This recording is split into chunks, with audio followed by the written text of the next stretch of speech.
Before we get started, ladies and gentlemen, on another episode here on Fast Break on IE Sports Radio, I want to introduce you to a couple of our sponsors. First, the Southern California Warriors semi-pro football team. The world of semi-pro sports is unlike any other sports organizations. Players playing to host so many different outcomes, whether it's playing to get film to try for professional teams, big-time colleges, or just playing to stay in shape. No matter what, all semi-pro players have one thing in common, and that's playing for the love of the game. The SoCal Warriors have been on quest to earn titles since 2017. Whether you're in Southern California or anywhere in the world, give semi-pro sports a chance if you love your sport. You may get a second chance you've been waiting for as an athlete. You can find me on social media at Twitter at SoCal Warriors, on Instagram, Southern California _Warriors, and on Facebook, Southern California Warriors. Background Check International. Are you looking for a background check for a new hire on? Let Kit Freeman take care of that for you. Kit has founded and managed Background Check International since 1994, and he's here to help you with your screening process. Contact Kit and let him make the hiring process that much easier. This business is used for professional background checks and not used for any other crimes such as identity theft or any other illegal activity. You can find them on social media on Facebook at Background Check International, BCI, or on the website, bcint.com. Now on to the show.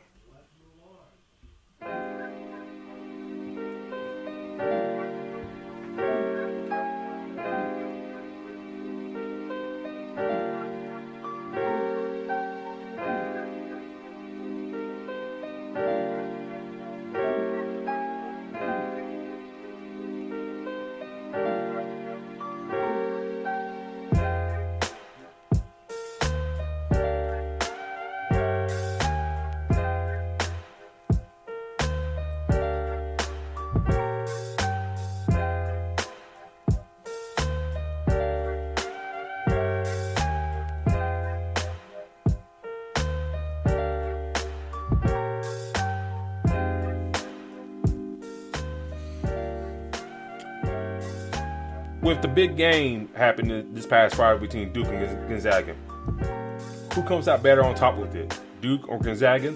Or maybe somebody else? Plus, we talk about who's the better team in the NBA, Phoenix or Golden State. Both of them are riding 10-plus game winning streaks.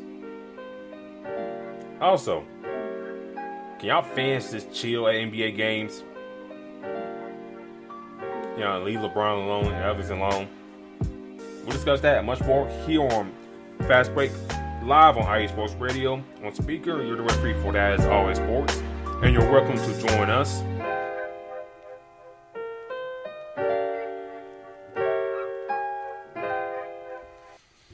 Join us as you shout tonight, ladies and gentlemen. D-Lock will be on here momentarily.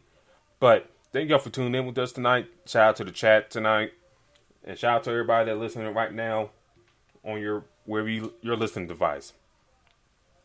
But I want to discuss and get into it right quick. The Duke and Gonzaga game. You talking about a heavyweight bout in terms of today's college basketball. A great game between those two teams, well coached, and all that good stuff. When I was watching this game, it was real back and forth. It's like not one team kind of had the edge at one point. And, you know, for Duke, you know, to come out on top on this game speaks volumes for them. Speaks volumes, you know, on Coach K's, you know, last ride in terms of coaching. They really want to send that man on top. And the way, you know, Friday's game went, you know, it sent a strong message not only to, you know, Gonzaga, but, you know, the other top teams around the country. You know, Purdue, Kansas, Michigan State, Kentucky, and whoever else. But, you know, if you look back at this game, if you look at on the Gonzaga side of things, you know, Drew Timme played a solid game. Granted, I think for him, yeah, he's great down low and stuff like that.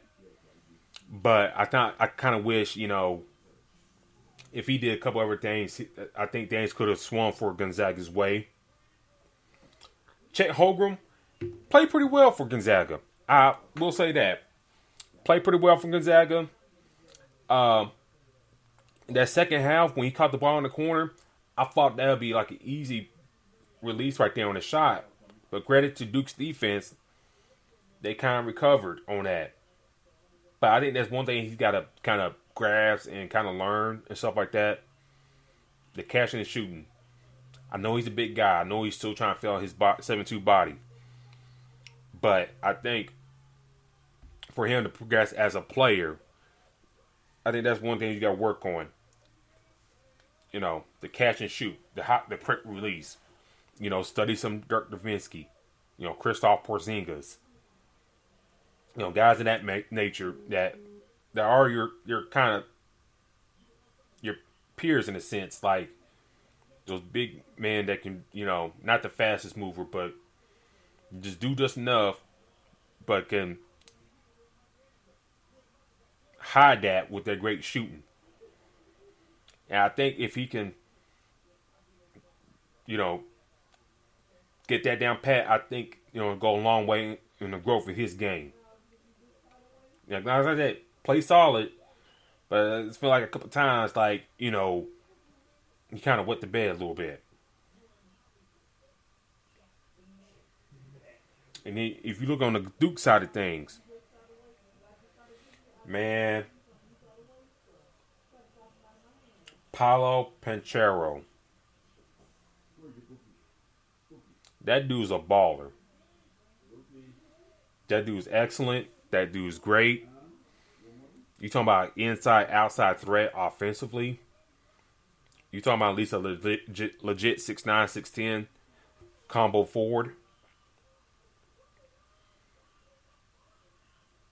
You could tell when he went out for the little bit in the game in the second half, that Duke offense kind of got stagnant a little bit. The first few minutes, they kind of got stagnant. They didn't know what to do. Until they kind of figured some things out and kept things alive for the eventual win. But when he's on the court, it's like a different team. Now, credit, credit for Mark Williams. He had a strong game, kind of kept them alive with his defense and offense down low. So you got to give credit to that. But if Paulo's not in there, I think there's one thing Coach K got figured out, which I think he will. He's got to figure out how to get the offense flowing if he's out or whatever. Or if he gets in foul trouble, who's going to pick up the slack or whatnot. Will be Williams. Will be Roach. We've seen that Moore Jr. He had 20 points in the game. 6 for 10 shooting. So, I mean, if he could pick up that slack there, if Paulo has to go out anytime during the course of a game, you got those two options there. Or three options there.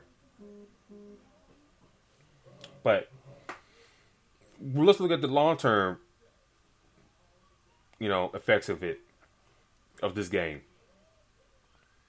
Will it give this Duke team momentum down the line? And I say yes. To come in, to beat a team that, only had like one loss up to that point. You beat them in a neutral site game in Las Vegas. That goes a long way in the season. Goes a long way in your confidence. A couple days from now, Duke's playing Ohio State in the Big Ten ACC Challenge. Ohio State, very solid, good, solid team. Confidence builder. In which I see Duke kind of winning that game as well. Now, it wouldn't surprise me, if Ohio State kind of, get a good game out of E.J. Liddell, who's averaging 22.5 points so far this year, shooting 56% from the field. But with Duke, Apollo gets things going, and the other guys kind of fall in line. The defense plays well. I think things will be great for Duke. And speaking of Duke's defense, that last sequence, in the second half, I give credit to Shevsky and whoever drew up that defensive sequence. When Gonzaga was going down, just trying to score and trying to tie the game. Great job for the setup for the 2-2-1 press. You didn't want to get Gonzaga's guards up the court, give them momentum and whatever to get something off quick. Great thinking, slow the ball down. And I don't know what was Gonzaga's mindset in that, in that last sequence. It's like, y'all got to score quick, but y'all sitting there bringing our ball very slow. I was like thinking, where's the sense of urgency? And the only sense of urgency came in those last couple seconds you're trying to get a shot off. So, I don't know what the guards were doing. I didn't know, Nieberhard, Bolton. I didn't know what the mindset was of. I know the press was there, but you gotta get on it a little bit. So, but credit to Duke on that defense. The last few seconds to shut that down, make Gonzaga throw a wild shot at the end, and that's still the victory for y'all. So, like I said, shout out to Duke. They did great. Like I said, they got Ohio State on the 30th. I think that may be a win for them there. Going to December real quick. No big challenges until you get to the 22nd when you start ACC play. So, get past Ohio State, and then I'm not saying you got cupcakes coming up, but, you could be looking at undefeated once you get to ACC play. Now, for Gonzaga, and how does this shake out for them? I think it's good that loss came so early in the season. And it's good that you lost to a team that, you could see down the road in March and April. March/April. That's a good thing. Okay. And you kind of got film on them. So next time around, you kind of know what you did wrong, what you adjust here, and all that stuff. And then also, how far along at that point come March, April, how the progress be with Chet Holmgren. You ever start recruit Hunter Silas, will he get more PT time by the course of that period, when you get that time period? So, that's a couple things that you consider. Next game they have is tomorrow against Tarleton. That should be an easy win. And then you flip over the calendar to December. December 4th, they got Alabama up in Seattle. So that'd be real interesting watch. After that, North Alabama, the local team here. Merrimack. So, and then you got University of Washington on the 12th of December. And then you got on December 18th, Texas Tech. So, December, you got a couple cupcakes in there. But the Alabama game come on December 4th. That's going to be a real big one. A very big one. Alabama right now, they are beating down Miami in the ESPN Invitational. So far, 78-53.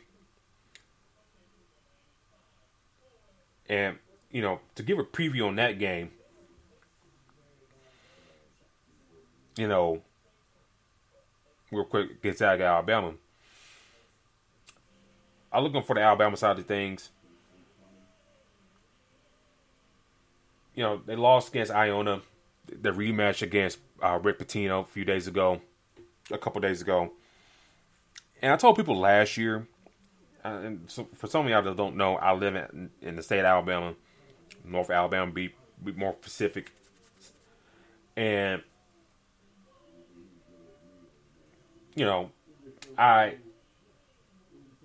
told people this last year when Alabama got matched up with Iona. And I said, Alabama will win, but don't sleep on a Rick Pitino team. You know? Don't sleep on a Rick Pitino-led team. Yeah, Pitino kind of shot himself in the foot on every exit he has gone to college basketball, but let's be real. That man can coach. He's a Hall of Famer for a reason. He has sent multiple guys to the NBA for a reason. So I wasn't too surprised that,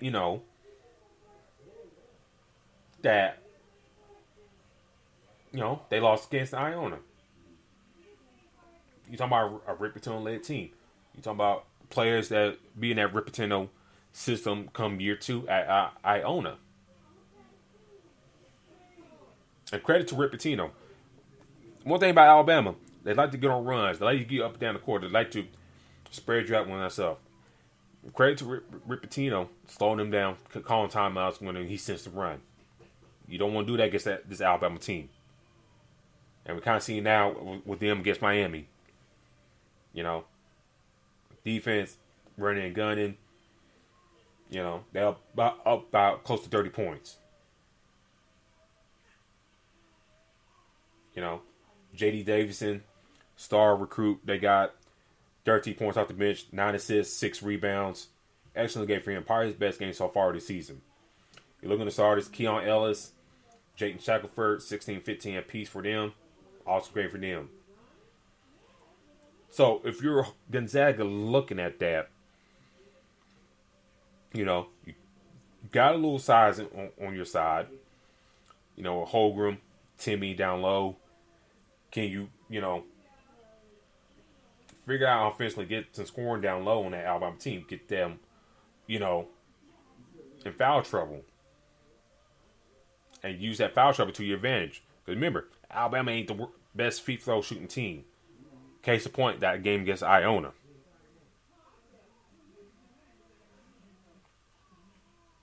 So, if you get that team in foul trouble and stuff like that, I think, go a long way for you. But, look for that on the Alabama side of things. Can your speed and stuff like that, spacing out, can you take advantage of the guys down low, of Holgram and Timmy? Can they take advantage of that? I think they can. With that, that 4-guard lineup in a sense, can they take advantage of that?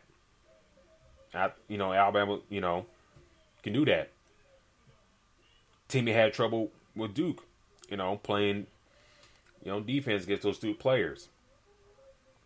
And when you get Timmy at the paint, he's dead meat. And then can Alabama, speed past Trey Holgram just enough so he won't block their shot. So it's going to be interesting contrast of, how this game is going to be played come December 4th. Interesting contrast, how things are going to look. So that's being a solid matchup to watch. Also that ESPN Invitational, we seen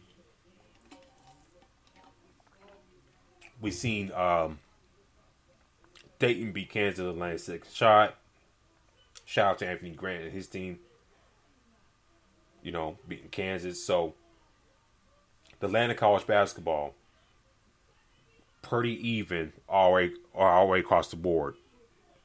Yeah, you got your ranked teams and stuff like that, but I think we noticed for the past at least decade that anybody can get got.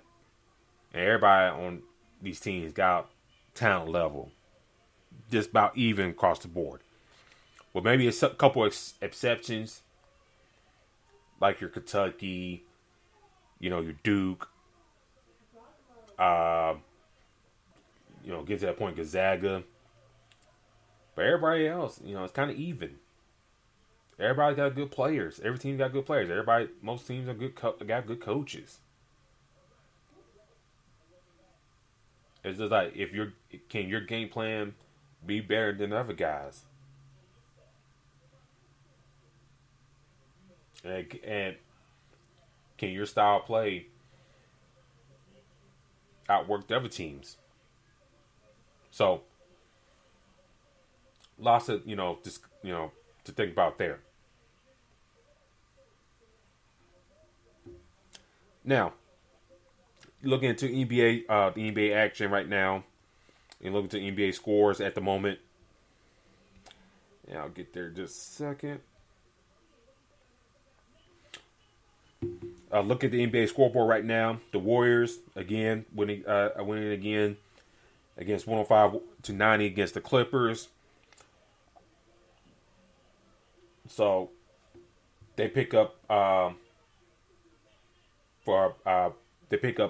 straight win, and they're winning streak right now. Bucks 118 over 100 to the Pacers, and then you got the Grizzlies, who are down Ja Morant at the moment with his knee sprain. They're beating down the Kings 128 to 195 at the moment. And let's stay on this game for a little bit. You talk about a Grizzlies team that were kind of like riding and dying by Ja Morant's performances so far this year. If you think about it, it seems like if Ja Morant doesn't have a good game or a great game, then the Grizzlies don't really. The rest of the team kind of folds under. But as we've seen tonight, DeAnthony Melton has 14 points off the bench. Brandon Clark 15 and 6 off the bench. Bane, who got the start in place for Dylan Brooks, has 18 points. And Jaren Jackson has 17 and 9. So great performance by them. Great all-around team performance by them. Kind of wish, this effort is more better when Morant's in the lineup. But if they can find the other players find some confidence within themselves to be a better rounded team, I think that will go a long way for them down the line for the season. Now, granted, they're playing the Sacramento Kings, but granted, they're playing the Sacramento Kings, who I don't know which way they're going to go. And we talked about this last week when Luke Walton got let go. We don't know which way they're going to go as an organization. It's going to be really tough. Just looking at the stat line right now. 12 points for De'Aaron Fox. 13 points from Davis. Halliburton has 5 points. And Halliburton, to me, has really taking a little bit, taking a step back. And we talked about this on last week's show. They just got a lot of guards. They need the ball in their hands. So, I think they need to do some shaking up. What they're doing right now and the roster they got built really don't mesh what they're trying to do.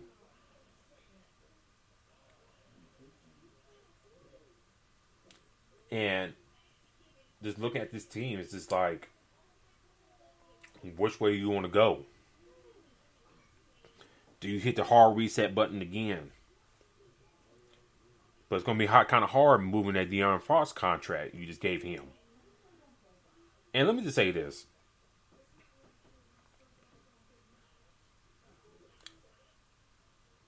Let me ask y'all this. If you ever catch the playback, whatever. Just think about this. If you were running a team, if you're an owner of a team, my team really hasn't moved at a certain point. I got a good player, but it's not giving me the results that I want. Will I give that guy a contract extension? Is De'Aaron Fox worth the big money extension that he got?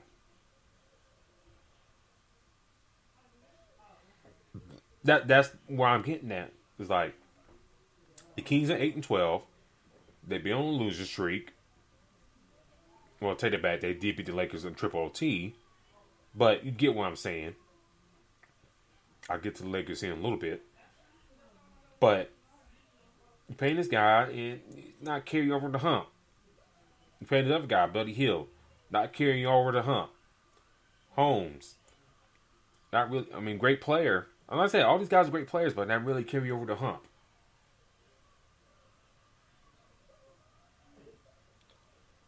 So, I don't know what direction Sacramento goes. We don't know what Sacramento's going to do come trade deadline time. But they got kind of offload some of these players to kind of get a better evaluation of their roster right now.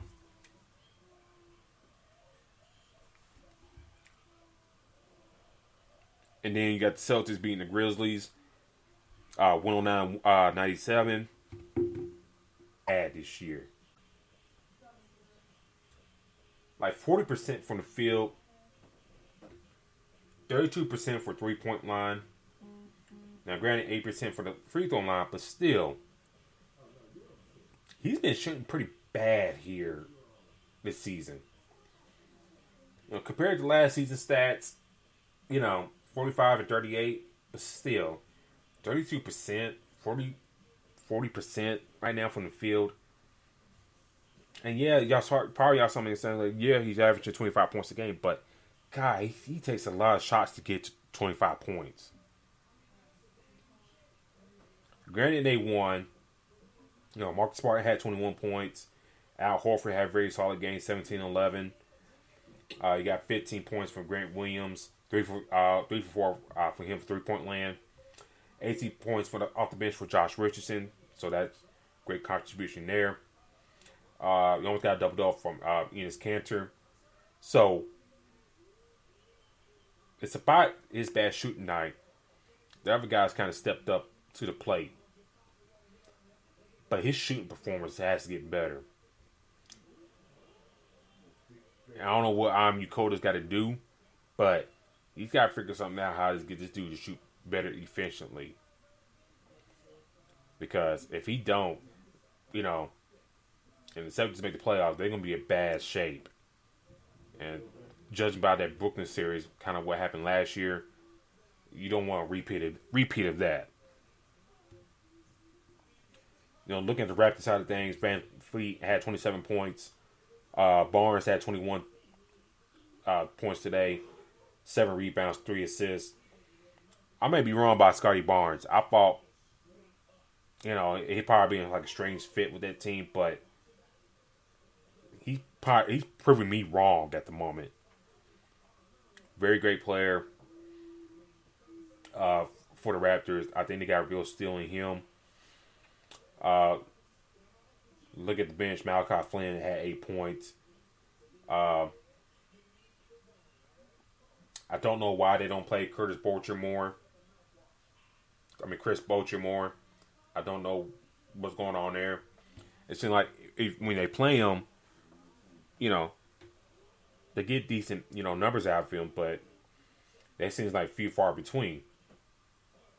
So I don't know what's going on there. Don't seem they playing like a lot of other bigs out there. So I don't know what's up with that. If you're a Toronto fan, help us out with that. Why the Boucher don't get more time at least in the starting lineup, or at least maybe 10 points or so 10 minutes or so in the game to kind of give them a good rotation down low. So I don't know, they gotta get something to adjust with that. And plus, you're not playing Goran Dragic much as well. So, for a team Toronto that, kind of on the outside looking in on the playoff picture, got to figure out some things to kind of get, back on the winning side of things. But before I talk about LeBron and that little incident, I want to talk to y'all about our Patreon. If you love this network here on IE Sports Radio, then support us on Patreon.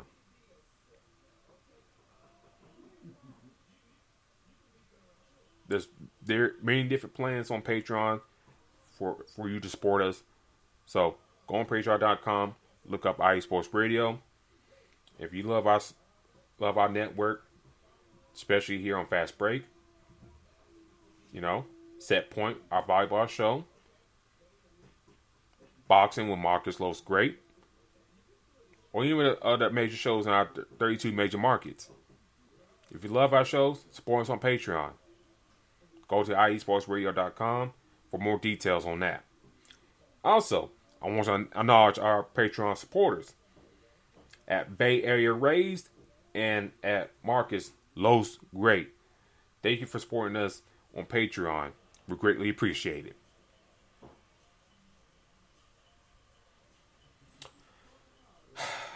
So, the Lakers, real quick. After, went in the bed against the Kings the other day,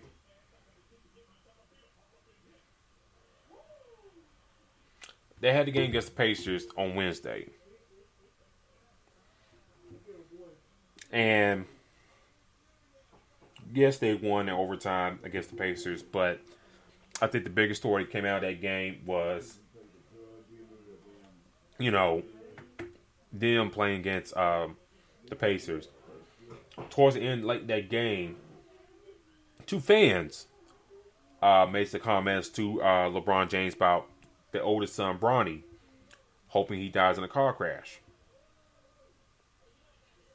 Now, that's like, one thing we don't condone here is, going after people's children. But, for them two fans to say that is really classless. Very classless.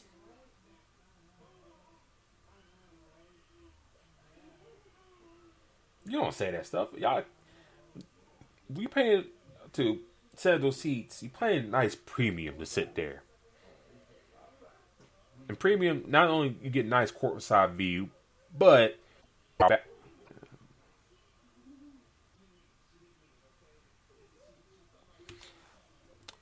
yeah, kind of lost my connection there for a little bit. But think about this. You sit in front row of a basketball game. Why screw up the chance of, losing access to not only Pacer games, but Indiana Fever games, high-profile college basketball games, like the NCAA tournament and stuff like that. And then, wherever else may come around that you may like, why screw that up to heckle LeBron?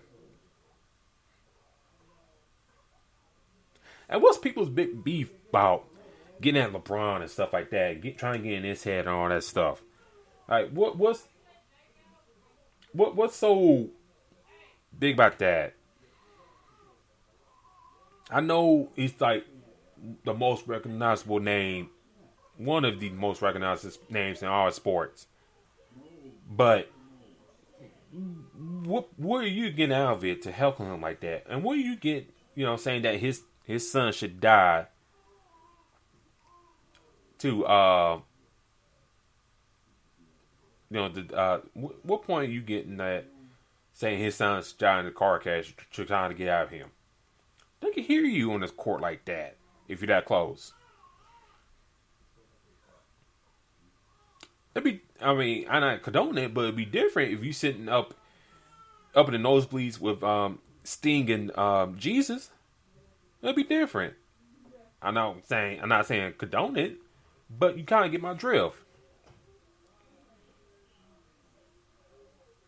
So, if you're a fan, just go enjoy the game. Sit and chill. All that stuff. Watch the game. And plus, LeBron, 36, 37? How many more times you going to see one of the all-time greats play in your town? And you get to see him once a year. And if y'all happen to match up the finals, that's totally different. But Why not screw that up for yourselves? In my humble opinion, why do that? I just hate that, that fans screwed it up for themselves.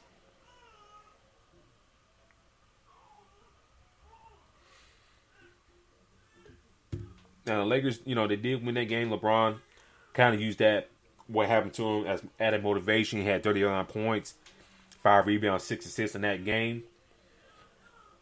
Westbrook had 20 points, 7 rebounds, 4 turnovers.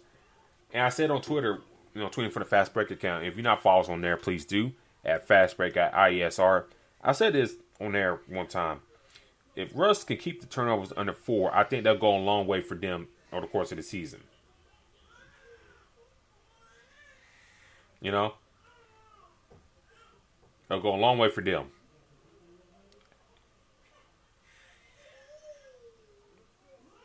So, if he keeps it under 4, I think they'll go great for the Lakers. And trying to eliminate one thing for them to trying to figure out.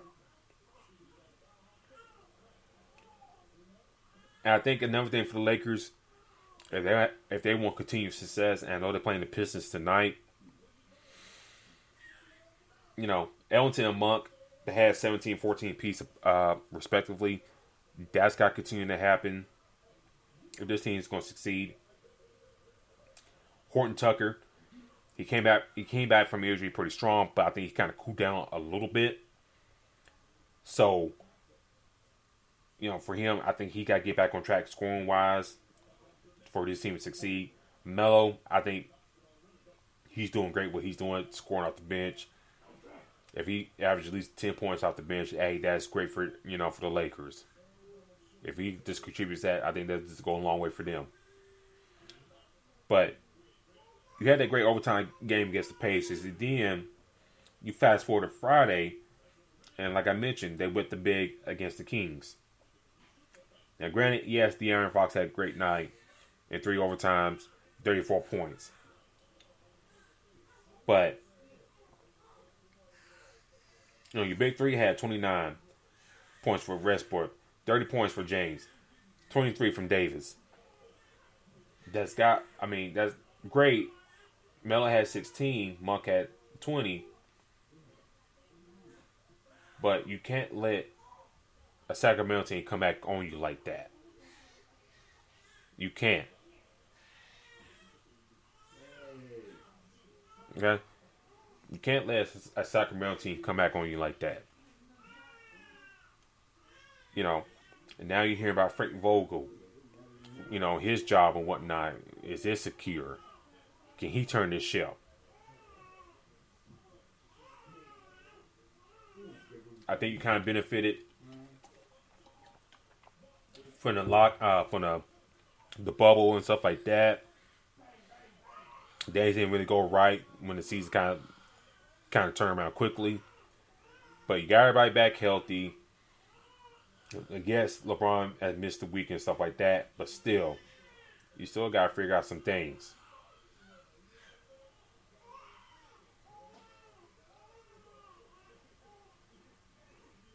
So, for this team, going against the Pistons tonight, you can't play down to your competition. Okay? You can't play down to your competition. That means you can't let Kate Cunningham go off in LA. You can't let Isaiah Stewart, who had rage in his eyes and stuff like that, trying to get revenge on y'all for what happened last time, about a couple weeks ago. This Pistons team on a 5-game losing streak. You gotta take advantage of that. You gotta definitely take advantage of that. So hopefully they use this game, use the motivation from the loss for the Kings, and try and get things right with this squad. And hopefully Vogel, mainly him, got to get things figured out. We'll see if LeBron plays tonight. They say he may be on the injury report for the abdominal and stuff like that. If he doesn't, Anthony Davis, who really hasn't playing up to snuff, so far this year, he's got to really step up and kind of take over. In my eyes, I think Russ is always going to be there as a competitor and stuff like that. But Davis really got to play very well if this team is going to really kind of meet expectations.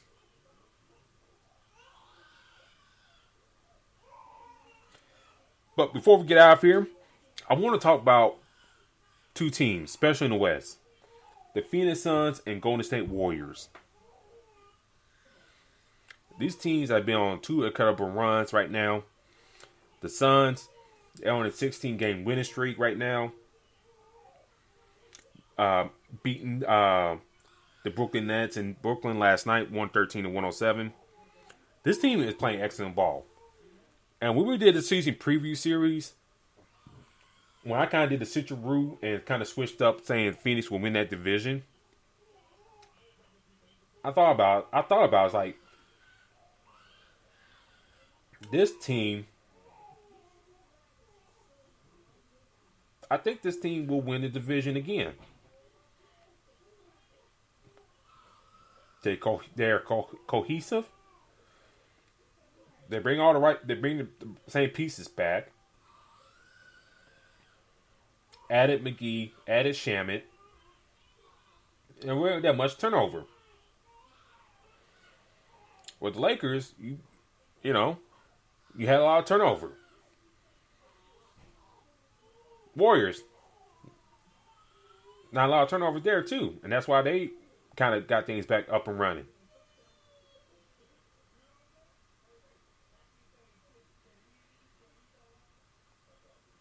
But if you look at things for the Suns, Booker been playing pretty well. Paul still leading the ship. Ayton playing very well. Crowder, Bridges bringing that gap defensively, playing very well. And then even with Ayton out, JaVale McGee stepped up. Frank Kaminsky stepped up.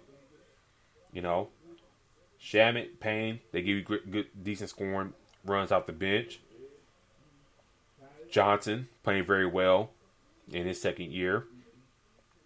This team's clicking on all cylinders. And I don't know how long this streak's going to last.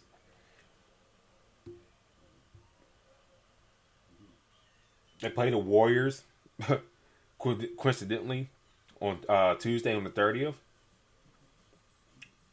But if they can win that game, that'll go a long way for them for chance of kind of repeating, going back to the finals. Just like, I know it's December, late November, but still, it's just that confidence booster that a team needs.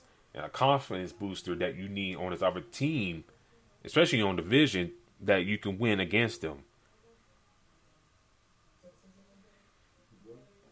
And then if you look at the Warriors real quick, Steph has found that mojo. He had 33 points today against the Clippers. Jordan Poole, 17 points. He's really come alive this year. I think I'm probably like a year ahead of him, and Damian Lee kind of contributed to this team on a contribution basis. But him and Lee, especially Poole, really have stepped up their play to kind of help this team out. And it's paying a big dividends so far this year. The rotation has been solid so far. Klay Thompson is designated return to the G League. Porter tonight, he had 18 and 10. So hopefully if he can continue that play up there, he'll be a big contributor for them down the line for the rest of the season. They're getting good contribution for Gary Payton Jr. Bajella, low-key maybe a decent sign for them. But he gets some good hard minutes down low, along with Kevon Looney. So, this team's playing great. I wish see more out of Andrew Wiggins. But Curry's kind of like carrying the load. And we'll see come up this upcoming Tuesday, like I mentioned about the Suns. If they win, it goes about confidence builder against the Warriors. Same vice versa for the Warriors. If they win, gives them extra confidence builder against the Suns. And you talking about like two teams that could possibly meet sometime down the line in the playoffs. Right now, they're sitting at the top of the conference right now. With Utah right behind Phoenix, 4 games behind. So, I think, looking at the class of the NBA right now. Yeah, Brooklyn may be on top in the East, but do you feel confident about that? James Harden really hasn't been up to snuff. Miami, if all these guys could stay healthy at one time, I think they'll go a long way for them. Washington, hey, playing great so far this year. I need to see a little bit more out of Spencer Dinwiddie. I need to see Hachimura once he get back and rolling. I need to see some good minutes from him. I think Milwaukee's Milwaukee. I think they'll be fine. This time Boogie Cousins. I think that'll be a good piece for them for rotation purposes. Depth down low. So I think that's a good pickup for them. The Bulls playing very great so far this year. I think, if they didn't win the bed a couple games, they'll probably be up tops in the Eastern Conference. So if y'all know 2 teams in Phoenix and Golden State, some of those teams in the East really don't scare me like that. As long as everybody stay healthy, everybody contributes well, they'll go a long way for them for the season.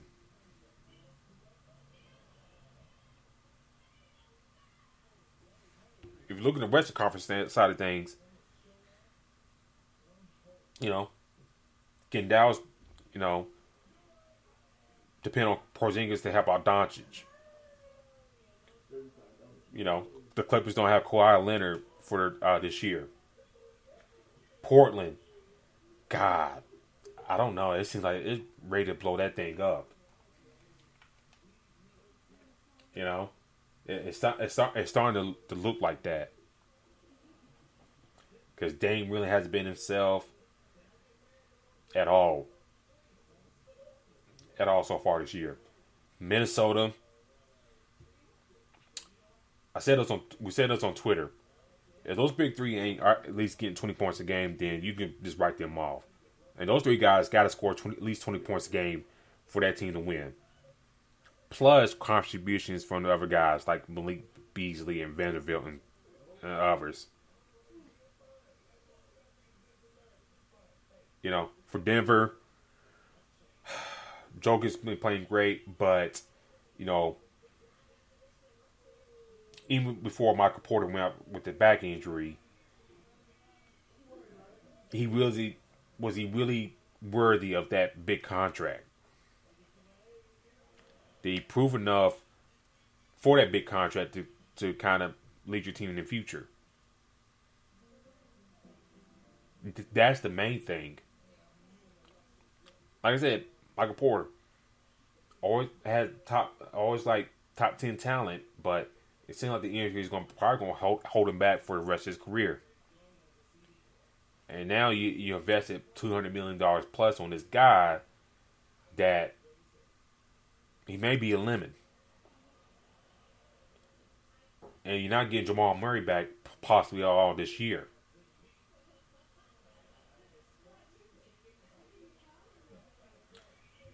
And then for teams like Sacramento, OKC, New Orleans, Houston, rebuilding teams, I don't expect nothing more or less for them. Even though there are reports saying Zion is clear for contact for 4-on-4 and 5-5 drills, we'll see how that goes, and we'll see what kind of shape he is in. That's the major thing for New Orleans. if he's back and healthy and in shape, I think they'll go a long way for things for them. The other day, they lost to the Jazz after beating them on the previous day. And they just got to figure out which way they want to go. I'm looking at this team. It's odd, Willie Green's has got an odd way of they play certain guys heavy minutes here and heavy minutes there and whatnot. And I don't know which way they want to go. I'm a big Kyrie Lewis fan. I think he should be starting for this team and move Devontae Graham to the bench. Graham really hasn't given you much off the bench. And plus, you drafted Lewis last year to possibly be the future point guard of your team. You too up and down with his minutes. And it's not great.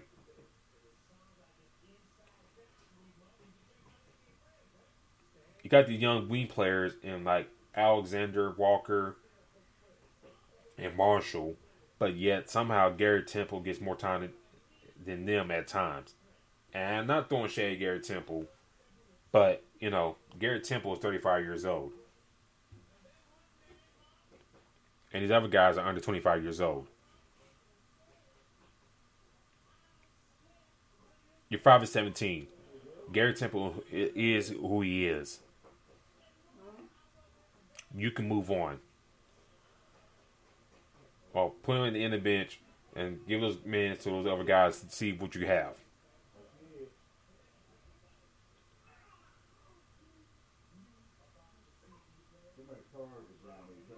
So, I don't know.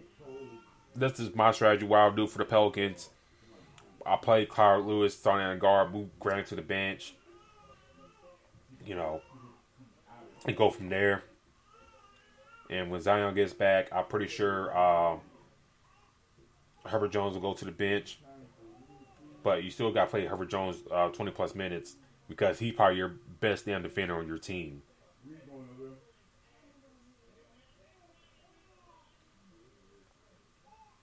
So, having said all that, thank you for joining us tonight, ladies and gentlemen, here on the episode of Fast Break on IE Sports Radio. Normally I'll pass this on to D-Log and let him plug his Twitter, but I would do that right here. You can follow Dentarius Locke at Black-813. That is Black-813. You can follow him all things, Florida football, Tampa Bay Buccaneers, Orlando Magic, and even track and field as well. I know his Florida Gators hired Billy Napier from Louisville to be the next coach, so that's one thing to keep an eye on there. So please do follow him at Black-813. Also, you can follow us on the show at Twitter at FastBreakIESR. That is Twitter at FastBreakIESR. Also, I do another show on the side called The Crooks Process. Please do follow me on Instagram and Facebook. You see the CP logo there. Give me a follow there. Also, follow me on Twitter at Spawn4288. That's Spawn4288. Also, please do check us out on IESportsRadio.com. You catch the playback on this show and all the other shows on the network.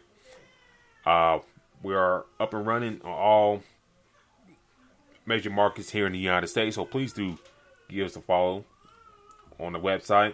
And also, the holiday season is here. Check out some merch on the website. Please do that.